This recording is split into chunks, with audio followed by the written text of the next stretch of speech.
करते हैं। Adverbial clauses of concession, concession के लिए भी हम इसका यूज करते हैं, ठीक है। और इसके लिए हम क्या वर्ड यूज करेंगे, such clauses modify the verb of the main clause.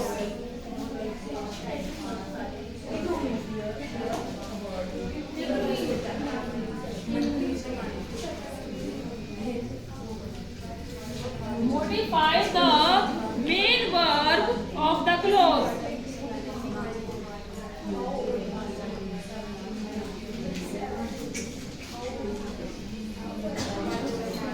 ठीक है,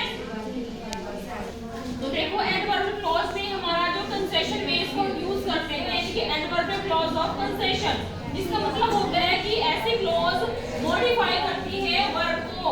सच क्लॉज मॉडिफाई द वर्ब को मॉडिफाई करती है ऑफ द मेन क्लॉज में, ठीक है। ये बताने के लिए कि कुछ उसमें घटित हुआ है।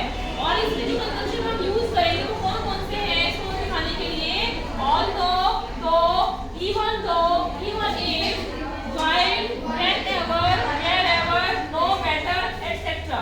अब एक एग्जांपल से हम इसको देखेंगे, जैसे ही इज वेरी एक्टिव,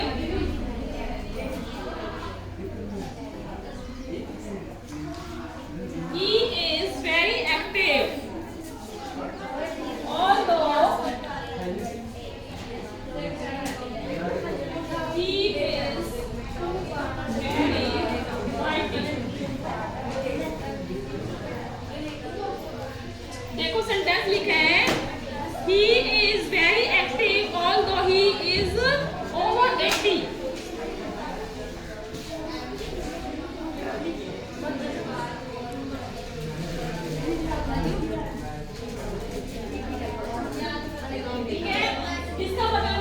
बहुत ज्यादा एक्टिव है। यद्यपि इसका मतलब होता है, यद्यपि हिंदी में, यद्यपि वो 80 से ऊपर है लेकिन फिर भी वो क्या है, बहुत ज्यादा एक्टिव है। तो हमने इस सेंटेंस को ऑल दो कंजंक्शन के द्वारा शो किया है, कंसेशन की है, यानी कि उसमें बताया है मेन वर्ब में इसको मॉडिफाई किया है, ठीक है। इसमें किया कि search clause modify the verb, यानी कि जो क्लॉज होती है मेन क्लॉज में वर्ब को चेंज कर देती है, उसको मॉडिफाई कर देती है, ठीक है। बहुत एक्टिव है, यद्यपि वो 80 से ऊपर है। नेक्स्ट है इसमें एग्जांपल, तो अगला है इसमें एडवर्बियल क्लॉज ऑफ मैनर, ठीक है। मैनर का मतलब होता है कि कोई काम सेंटेंस में किस तरह से किया जाता है, इन विच मैनर एक्शन डन, ठीक है। और जो कंजंक्शन है इसके हम लिए यूज करेंगे वो है हाउ, ठीक है। हाउ का मतलब होता है कैसे, तो जो कंजंक्शन है हाउ से हम इसको शो करेंगे कि कोई एक्शन है कैसे किया जाता है। एज इफ, कंजंक्शन है एज इफ, ये हमारी दोनों क्या होगी, कंजंक्शंस हो गई। अब एग्जांपल लिखेंगे इसका,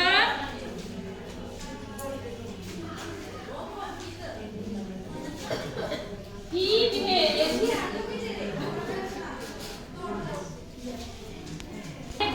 इसके जो हमने कंजंक्शन यूज किए हैं पहले में एज और एज इफ का यूज किया है। ही बिहेव्स, वो ऐसे बिहेव करता है एज इफ की वरना कि जैसे कि वो राजा हो, तो एज इफ हमने यहां कंजंक्शन का यूज किया है। ही सॉल्व द प्रॉब्लम, उसने प्रॉब्लम को सॉल्व कर दिया, एज ही हैड एक्सपेक्टेड, जैसा हमने उससे उम्मीद किया था, एक्सपेक्ट किया था। तो ये हमारा एज यहां पर कंजंक्शन हुआ है एडवर्बियल क्लॉज ऑफ मैनर में, ठीक है। अगला है एडवर्बियल क्लॉज ऑफ कंपैरिजन, इसमें है adverbial clause of comparison. Comparison का मतलब होता है तुलना करना। ये जो क्लॉजेस है वो क्या करती है, मेन क्लॉज में सबऑर्डिनेट क्लॉज के द्वारा कंपैरिजन किया जाता है, ठीक है। अब इसके जो कंजंक्शन है वो कौन से यूज होते हैं, लाइक और देन। अब इसका एग्जांपल से देखेंगे हम। अब देखो इसमें हमने अगले क्या आपका adverbial clause of comparison. Comparison का मतलब होता है दो चीजों के बीच में तुलना करना। तो ये सबऑर्डिनेट क्लॉज में जो एक्शन होते हैं उसके द्वारा ये सेंटेंस होता है कि जैसे these clauses compares the verb in the main clause, जो ये क्लॉज होती है एडवर्ब क्लॉज ऑफ कंपैरिजन, वो मेन क्लॉज में वर्ब में मॉडिफाई करती है, कैसे, इन सम एक्शन, कुछ एक्शन के द्वारा, in the subordinate clause. Subordinate clause में सबऑर्डिनेट क्लॉज कौन सी होती है, जो प्रिंसिपल क्लॉज पर डिपेंड करती है, जिसका अपना कोई स्टैंड नहीं होता, इसको हम डिपेंडेंट क्लॉज भी बोलते हैं, जैसे मैंने पहली वीडियो में बताया था। अब इसके कुछ एग्जांपल जो कंजंक्शन यूज होते हैं, लाइक, दैट, एज, देन, ठीक है। जैसे he did the job as nicely as he promised to do, तो यहाँ पर जो ये एज कंजंक्शन है ये यूज हुआ है कंपैरिजन करने के लिए। ही डिड द जॉब, उसने जॉब की बहुत अच्छे से, एज ही प्रॉमिस्ड, जैसे उसने प्रॉमिस किया था, ये यहाँ पर कंजंक्शन का यूज हुआ है। ही स्पीक्स इंग्लिश बेटर, वो अच्छी इंग्लिश बोलता है, देन ही राइट्स टू, लिखने से अच्छी वो इंग्लिश बोलते हैं। तो यहाँ पर देन हमारा क्या है, कंजंक्शन का यूज हुआ है। एग्जाम में तुम्हारे पास जो भी पूछा जाएगा उसको अंडरलाइन किया जाएगा, तब तुम्हारे से पूछा जाएगा कि इसमें क्या पूछा गया है, कंपैरिजन पूछा गया है, प्लेस पूछा गया है या रीजन पूछा गया है। तो ये तो तुम्हारा एडवर्ब क्लॉज कंप्लीट हो गया। इसके बाद हम करेंगे अपना नाउन क्लॉज। Thank you.